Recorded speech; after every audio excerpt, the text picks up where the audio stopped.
Imagina só, um mundo forçado a viver em paz por 1000 anos.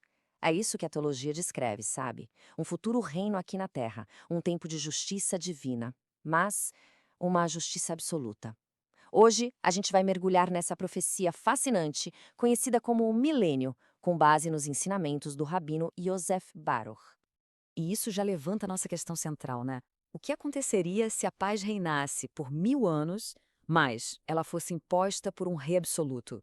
Quer dizer, o que acontece quando a humanidade vive sob um governo que é teoricamente perfeito, com um rei que não dá para corromper e leis divinas? Só que a obediência não é uma escolha. É nisso que a gente vai fundo agora. Então, para a gente começar a entender essa história, o conceito fundamental é o seguinte: não estamos falando de um reino espiritual lá no céu. Nada disso. A gente está falando de um governo físico, real, estabelecido bem aqui, na Terra. É o que as fontes chamam de Shabbat Hagadol, ou seja, o grande sábado. Beleza, então o que é esse tal de milênio? Bom, o ponto crucial é este aqui. É um período literal de 1000 anos. Não é uma metáfora, não.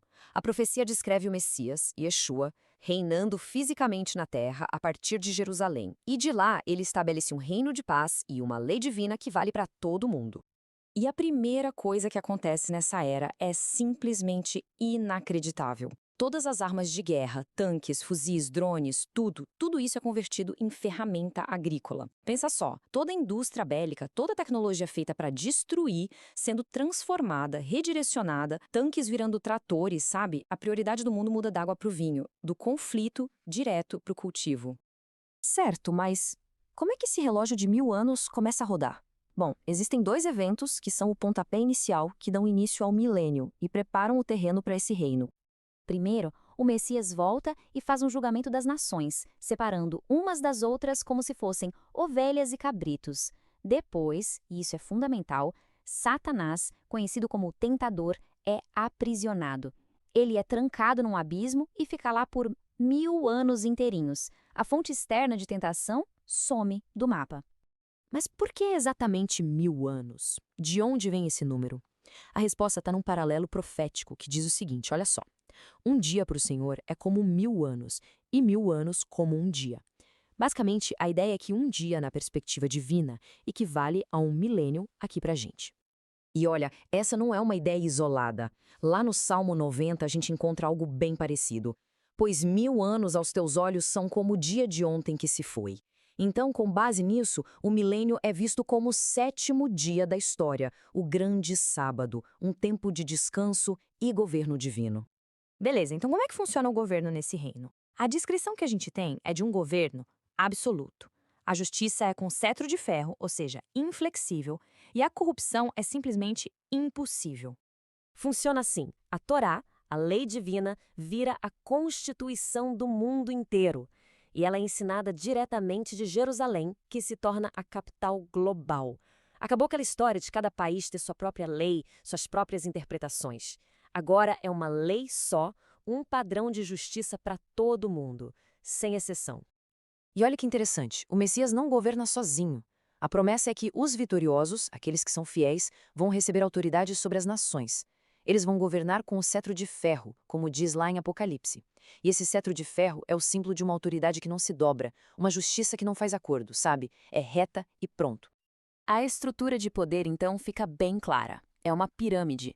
No topo, o rei Messias, governando de Jerusalém.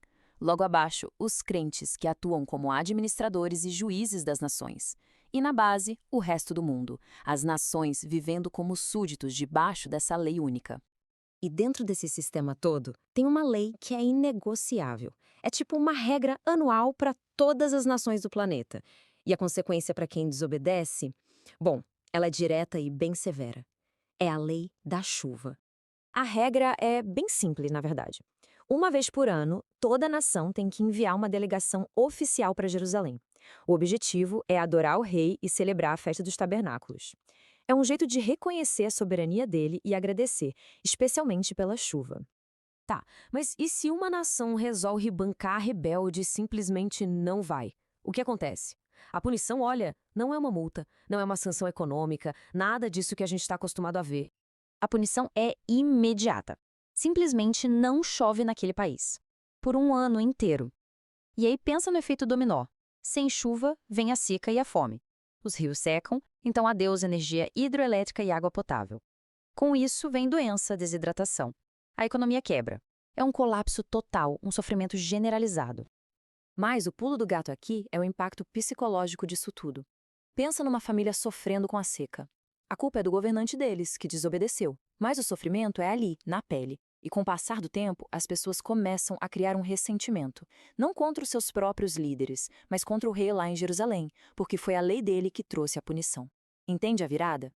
E é justamente esse ressentimento que vai sendo cozinhado em um fogo baixo por gerações, com essas punições acontecendo de tempos em tempos, que prepara o palco para o grande final dessa história de 1000 anos, a rebelião final. Então, vamos só juntar as peças na linha do tempo. Ano 1. O milênio começa, Satanás é preso.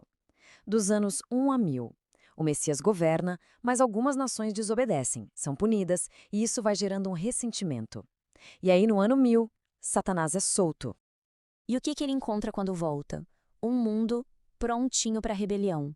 Um monte de gente insatisfeita. As fontes dizem que ele não tem trabalho nenhum para enganar as nações e juntar um exército. E o tamanho desse exército é descrito como tão numeroso como a areia do mar. É gente que não acaba mais, que mesmo vivendo sob um governo perfeito, decide se rebelar. Esse exército gigantesco marcha contra Jerusalém, o centro do poder. É o desafio final. Só que a rebelião acaba antes de começar. Não tem nem batalha. A resposta divina é imediata e definitiva. Desce fogo do céu e devora todo mundo. E assim, de forma drástica, o grande sábado, o milênio, chega ao seu fim. Essa história toda termina com uma demonstração bem clara sobre a natureza da liberdade, da obediência e, no fim das contas, do coração humano. O que essa narrativa toda mostra é um conflito, uma tensão gigante. De um lado, um mundo perfeito, sem Satanás para tentar ninguém, com justiça perfeita, governo divino, tudo nos trinques.